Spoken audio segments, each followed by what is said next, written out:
ਜਦੋਂ ਆਪਾਂ ਗੱਲ ਕਰਦੇ ਹਾਂ 22 ਅਕਤੂਬਰ 1893 ਦੀ ਤੇ 22 ਅਕਤੂਬਰ 1893 ਵਾਲੇ ਦਿਨ ਪੰਜਾਬ ਦੇ ਆਖਰੀ ਮਹਾਰਾਜਾ ਆਪਾਂ ਕਹਿ ਸਕਦੇ ਹਾਂ ਕਿ ਖਾਲਸਾ ਰਾਜ ਦੇ ਤੇ ਉਹ ਜਿਹੜੇ ਹੈਗੇ ਆ ਪੈਰਿਸ ਦੇ ਵਿੱਚ ਜਿਹੜੀ ਹੈਗੀ ਆ ਉਹ ਚੜ੍ਹਾਈ ਕਰ ਜਾਂਦੇ ਨੇ। ਔਰ ਜਿਨ੍ਹਾਂ ਹਾਲਾਤਾਂ ਦੇ ਵਿੱਚ ਮਹਾਰਾਜਾ ਸਾਹਿਬ ਦੀ ਜਿਹੜੀ ਚੜ੍ਹਾਈ ਹੁੰਦੀ ਆ ਜਾਂ ਆਪਾਂ ਕਹਿ ਲਈਏ ਕਿ ਜੋ ਉਹਨਾਂ ਦੀ ਜ਼ਿੰਦਗੀ ਦੇ ਵਿੱਚ ਜਿਹੜੀ ਸਟਰਗਲ ਹੈਗੀ ਆ ਉਸ ਦੇ ਨਾਲ ਜਿਹੜਾ ਇਨਸਾਫ ਸਿੱਖਾਂ ਨੇ ਵੀ ਨਹੀਂ ਕੀਤਾ ਤੇ ਸਰਕਾਰਾਂ ਨੇ, ਉਹਨਾਂ ਸਮੇਂ ਦੀਆਂ ਸਰਕਾਰਾਂ ਨੇ ਤੇ ਇਨਸਾਫ ਕੀ ਕਰਨਾ ਸੀ। ਜਦੋਂ ਉਹਨਾਂ ਦੀ ਅਸੀਂ ਪੂਰੀ ਲਾਈਫ ਸਟਰਗਲ ਨੂੰ ਦੇਖਦੇ ਹਾਂ ਕਿ ਕਿਸ ਤਰੀਕੇ ਦੇ ਨਾਲ ਉਹਨਾਂ ਦੀ ਜਿਹੜੀ ਹੈਗੀ ਆ ਜਨਮ ਉਹਨਾਂ ਦਾ ਪੰਜਾਬ ਦੇ ਵਿੱਚ ਹੁੰਦਾ ਹੈ, ਫਿਰ ਯੂਪੀ ਦੇ ਵਿੱਚ ਹੁੰਦਾ ਹੈ, ਫਿਰ ਉਸ ਤੋਂ ਬਾਅਦ ਜੇ ਆਪਾਂ ਦੇਖੀਏ ਕਿ ਯੂਪੀ 'ਚ ਪਰਵਰਿਸ਼ ਹੁੰਦੀ ਹੈ, ਫਿਰ ਉਸ ਤੋਂ ਬਾਅਦ 'ਚੋਂ ਜਿਹੜਾ ਹੈਗਾ ਐਗਜ਼ਾਈਲ ਕਰਕੇ ਉਹਨਾਂ ਨੂੰ ਇੰਗਲੈਂਡ ਲੈ ਕੇ ਆਇਆ ਜਾਂਦਾ ਹੈ ਜੀ। ਇੰਗਲੈਂਡ ਉਹ ਜਿੱਦਾਂ ਵੱਧਦੇ ਫੁੱਲਦੇ ਨੇ, ਫਿਰ ਉਹਨਾਂ 'ਤੇ ਇੱਥੇ ਜੇ ਆਪਾਂ ਕਹੀਏ ਕਿ ਕਿਸ ਤਰੀਕੇ ਦੇ ਨਾਲ ਉਹਨਾਂ ਨੂੰ ਜ਼ੁਲਮ ਉਹਨਾਂ ਦੇ ਉੱਤੇ ਇੱਥੇ ਵੀ ਕਿਸ ਤਰੀਕੇ ਦੇ ਨਾਲ ਹੁੰਦੇ ਨੇ, ਮਾਨਸਿਕ ਤਸ਼ੱਦਦ ਹੁੰਦਾ ਹੈ। ਠੀਕ ਹੈ, ਸਰੀਰਕ ਤੌਰ 'ਤੇ ਤਾਂ ਇਸ ਤਰ੍ਹਾਂ ਦਾ ਕੁਝ ਨਹੀਂ ਹੋਇਆ ਜੀ। ਤੇ ਫਿਰ ਉਸ ਤੋਂ ਬਾਅਦ ਜਦੋਂ ਸਿੱਖੀ 'ਚ ਦੁਬਾਰਾ ਆਉਂਦੇ ਨੇ, ਕਿਸ ਤਰੀਕੇ ਦੇ ਨਾਲ ਉਹ ਸਿੱਖ ਸਟਰਗਲ ਦੇ ਵਿੱਚ ਵਾਪਸ ਜਾਂਦੇ ਨੇ, ਰਸ਼ੀਆ ਜਾਂਦੇ ਨੇ, ਉੱਥੋਂ ਚਾਹੁੰਦੇ ਨੇ ਕਿ ਦੁਬਾਰਾ ਜਿਹੜਾ ਕਿਸੇ ਤਰੀਕੇ ਦੇ ਨਾਲ ਖਾਲਸਾ ਰਾਜ ਨੂੰ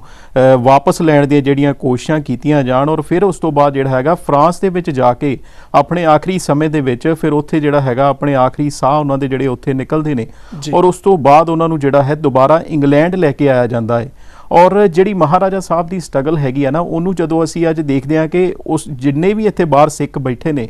ਉਹ ਆਪਣੇ ਆਪ ਨੂੰ ਮਹਾਰਾਜਾ ਸਾਹਿਬ ਦੀ ਉਸੇ ਸਟਰਗਲ ਦੇ ਨਾਲ ਹੀ ਜੋੜ ਕੇ ਦੇਖਦੇ ਨੇ, ਕਿਉਂਕਿ ਜੋ ਉਹਨਾਂ ਦੀ ਸਟਰਗਲ ਸੀ ਅੱਜ ਸਾਡੀ ਵੀ ਉੱਦਾਂ ਦੀ ਹੀ ਸਟਰਗਲ ਹੈ। ਸਾਨੂੰ ਵੀ ਆਪਣੀ ਜਿਹੜੀ ਹੈਗੀ ਧਰਤੀ ਮਾਂ ਨੂੰ ਉੱਥੋਂ ਛੱਡ ਕੇ ਆਉਣਾ ਪੈਂਦਾ ਹੈ, ਜਾਂ ਆਪਾਂ ਕਹਿ ਲਈਏ ਕਿ ਸਾਨੂੰ ਇੰਨਾ ਮਜਬੂਰ ਕਰ ਦਿੱਤਾ ਜਾਂਦਾ ਹੈ ਕਿ ਤੁਸੀਂ ਇੱਥੋਂ ਜਿਹੜਾ ਹੈਗਾ ਚਲੇ ਜਾਓ, ਜਾਂ ਤੁਸੀਂ ਉੱਥੇ ਜਾ ਕੇ ਬਾਹਰ ਆਪਾਂ ਚਲੋ ਠੀਕ ਹੈ ਆਪਣੀ ਰੋਜੀ ਰੋਟੀ ਦੇ ਲਈ ਆਉਂਦੇ ਹੈਗੇ ਆ, ਜਾਂ ਜਿਸ ਤਰ੍ਹਾਂ ਦਾ ਵੀ ਮਾਹੌਲ ਬਣਦਾ ਹੈ। ਕਿਤੇ ਨਾ ਕਿਤੇ ਜਿਹੜੀ ਚਿਣਗ ਹੈਗੀ ਹੈ ਨਾ, ਉਹ ਜਿਹੜੀ ਮਹਾਰਾਜਾ ਸਾਹਿਬ ਵਾਲੀ ਚਿਣਗ ਹੈ ਉਹੀ ਅੱਜ ਹਰੇਕ ਸਿੱਖ ਜਿਹੜਾ ਬਾਹਰ ਵਸਦਾ ਹੈਗਾ ਉਹਨਾਂ ਦੇ ਵਿੱਚ ਵੀ ਸਿਮਿਲਰ ਤਰ੍ਹਾਂ ਦੀ ਜਿਹੜੀ ਚਿਣਗ ਹੈ ਉਹ ਜਿਹੜੀ ਆਪਾਂ ਕਹਿ ਸਕਦੇ ਹਾਂ ਕਿ ਹੈਗੀ ਹੈ ਜੀ। ਜਦੋਂ ਆਪਾਂ ਇਹਦੀ ਸਟਾਰਟਿੰਗ ਦੀ ਗੱਲ ਕਰਦੇ ਹਾਂ ਤੇ 24 ਮਾਰਚ 1849 ਨੂੰ ਜਿਹੜੀ ਆਖਰੀ ਜੰਗ ਪੰਜਾਬ ਦੀ, ਜਦੋਂ ਜੰਗ ਹਾਰ ਜਾਂਦੇ ਨੇ ਸਿੱਖ ਤੇ ਉਸ ਤੋਂ ਬਾਅਦ ਜਿਹੜਾ ਹੈਗਾ ਆਤਮ ਸਮਰਪਣ ਹੁੰਦਾ ਹੈ। ਤੇ ਫਿਰ ਉਸ ਤੋਂ ਤਕਰੀਬਨ 1 ਸਾਲ ਬਾਅਦ ਲਾਰਡ ਡਲਹੌਜੀ, ਜੋ ਉਸ ਟਾਈਮ ਦੇ ਆਪਾਂ ਕਹਿ ਲਈਏ ਕਿ ਸਾਰੇ ਉਦੋਂ ਕਰਤਾ ਧਰਤਾ ਸਨ, ਉਹਨਾਂ ਵੱਲੋਂ ਜਿਹੜਾ ਹੈਗਾ ਮਹਾਰਾਜਾ ਸਾਹਿਬ ਨੂੰ ਕਿਸੇ ਨਾ ਕਿਸੇ ਆਨੇ ਬਹਾਨੇ ਕਿਹਾ ਤੇ ਇਹ ਜਾਂਦਾ ਹੈ ਕਿ ਅਸੀਂ ਇੱਥੇ ਸੇਫ ਨਹੀਂ ਆ, ਜਾਂ ਜੋ ਵੀ ਬਹਾਨੇ ਬਣਾਏ ਜਾਂਦੇ ਨੇ। ਪਰ ਕਿਤੇ ਨਾ ਕਿਤੇ ਉਹਨਾਂ ਨੂੰ ਇਹ ਪਤਾ ਸੀ ਕਿ ਜੇ ਮਹਾਰਾਜਾ ਦਲੀਪ ਸਿੰਘ ਉੱਥੇ ਰਹਿੰਦੇ ਨੇ ਤੇ ਉਹ ਜਿਹੜਾ ਹੈਗਾ ਦੁਬਾਰਾ ਆਪਣੇ ਰਾਜ ਨੂੰ ਜਿਹੜਾ ਸਿੱਖ ਲੈਣ ਦੇ ਲਈ ਜ਼ਰੂਰ ਉੱਠਣਗੇ। ਤੇ ਇਹਨਾਂ ਹੀ ਕਾਰਨਾਂ ਕਰਕੇ ਉਹਨਾਂ ਨੂੰ ਐਗਜ਼ਾਈਲ ਕਰਕੇ ਇੱਥੇ ਇੰਗਲੈਂਡ ਲੈ ਕੇ ਆਇਆ ਜਾਂਦਾ ਹੈ। ਅੱਜ ਅਸੀਂ ਭਾਵੇਂ ਉਹਨਾਂ ਨੂੰ ਚੇਤੇ ਕਰ ਰਹੇ ਹਾਂ, ਲੇਕਿਨ ਅਸੀਂ ਉਸ ਵੇਲੇ ਦੇ ਵੀ ਦੌਰ ਨੂੰ ਸਮਝਣ ਦੀ ਕੋਸ਼ਿਸ਼ ਕਰੀਏ ਕਿ ਜਿਸ ਵੇਲੇ ਪੂਰਾ ਭਾਣਾ ਵਾਪਰਿਆ ਹੋਏਗਾ ਪੰਜਾਬ ਦੀ ਧਰਤੀ ਦੇ ਉੱਤੇ। ਭਾਵੇਂ ਆਪਣੀ ਜੰਗ ਹਾਰੇ ਹੋਣਗੇ ਉਸ ਵੇਲੇ ਸਿੰਘ, ਲੇਕਿਨ ਇੱਕ ਛੋਟੀ ਉਮਰ ਦੇ ਬੱਚੇ ਨੂੰ ਕਹਿ ਲਈਏ, ਅੱਜ ਆਮ ਸ਼ਬਦਾਂ ਦੇ ਵਿੱਚ ਅਸੀਂ ਇਹ ਕਹਿ ਲੈਂਦੇ ਹਾਂ ਕਿ ਜੀ ਉਸ ਵੇਲੇ ਤਾਂ ਅਗਵਾ ਕਰਕੇ ਹੀ ਲਿਆਂਦਾ ਗਿਆ ਹੋਵੇਗਾ। ਉਸ ਵੇਲੇ ਸਿੱਖਾਂ ਦੇ ਜ਼ਿਹਨ ਦੇ ਉੱਤੇ ਕਿਸ ਤਰੀਕੇ ਦਾ ਅਸਰ ਪਿਆ ਹੋਵੇਗਾ, ਕਿਉਂਕਿ ਆਪਣੇ ਰਾਜੇ ਦੀ ਹੋ ਰਹੀ ਹਾਰ ਨੂੰ ਵੀ ਵੇਖਣਾ ਅਤੇ ਉਸ ਤੋਂ ਬਾਅਦ ਉਸਦੇ ਪੂਰੇ ਪਰਿਵਾਰ ਨੂੰ ਕਹਿ ਲਈਏ ਖੇਰੂ ਖੇਰੂ ਹੁੰਦੇ ਹੋਏ ਵੇਖਣਾ ਉਸ ਵੇਲੇ ਸਿੱਖਾਂ ਦੇ ਲਈ ਕਾਫੀ ਔਖਾ ਰਿਹਾ ਹੋਵੇਗਾ। ਜੀ ਬਿਲਕੁਲ ਹੀ ਅਮਨ, ਉਹਦੇ ਬਾਰੇ ਆਪਾਂ ਦੇਖ ਸਕਦੇ ਹਾਂ ਕਿ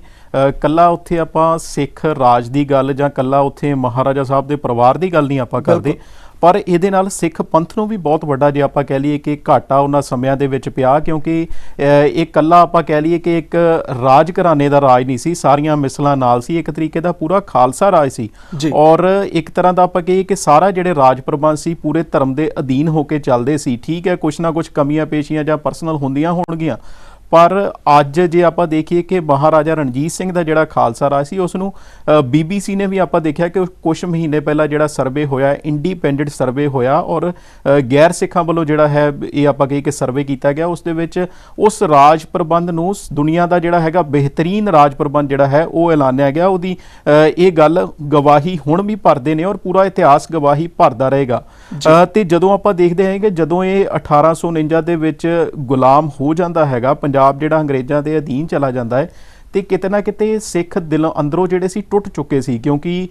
ਆਤਮ ਸਮਰਪਣ ਜਿਹੜਾ ਲਫ਼ਜ਼ ਹੈਗਾ ਇਹ ਸਾਡਾ ਨਹੀਂ ਹੈਗਾ। ਖਾਲਸਾ ਰਾਜ ਜਾਂ ਤੇ ਬਾਕੀ ਰਿਹਾ ਤੇ ਜਾਂ ਫਿਰ ਬਾਦਸ਼ਾਹ ਰਿਹਾ। ਪਰ ਉਹਨਾਂ ਸਮਿਆਂ ਦੇ ਵਿੱਚ ਜਦੋਂ ਆਖਰੀ ਜੰਗ ਹੁੰਦੀ ਹੈ ਤੇ ਸਿੱਖਾਂ ਨੂੰ ਆਤਮ ਸਮਰਪਣ ਵੀ ਕਰਨਾ ਪਿਆ ਜੀ। ਤੇ ਉਸ ਦੇ ਨਾਲ ਅੰਦਰੋਂ ਕਿਤੇ ਨਾ ਕਿਤੇ ਸਿੱਖਾਂ ਦੀ ਜਿਹੜੀ ਸੀਗੀ ਉਹਨਾਂ ਨੂੰ ਲੱਗਦਾ ਸੀ ਕਿ ਅਸੀਂ ਗੁਰੂ ਨਾਲੋਂ ਇੰਨੇ ਜ਼ਿਆਦਾ ਕਿਤੇ ਟੁੱਟ ਚੁੱਕੇ ਹਾਂ। ਜੀ। ਤੇ ਜਦੋਂ ਅਸੀਂ ਪੂਰੀ ਹਿਸਟਰੀ ਦੀ ਘੋਖ ਕਰਦੇ ਹੈਗੇ ਆ ਤੇ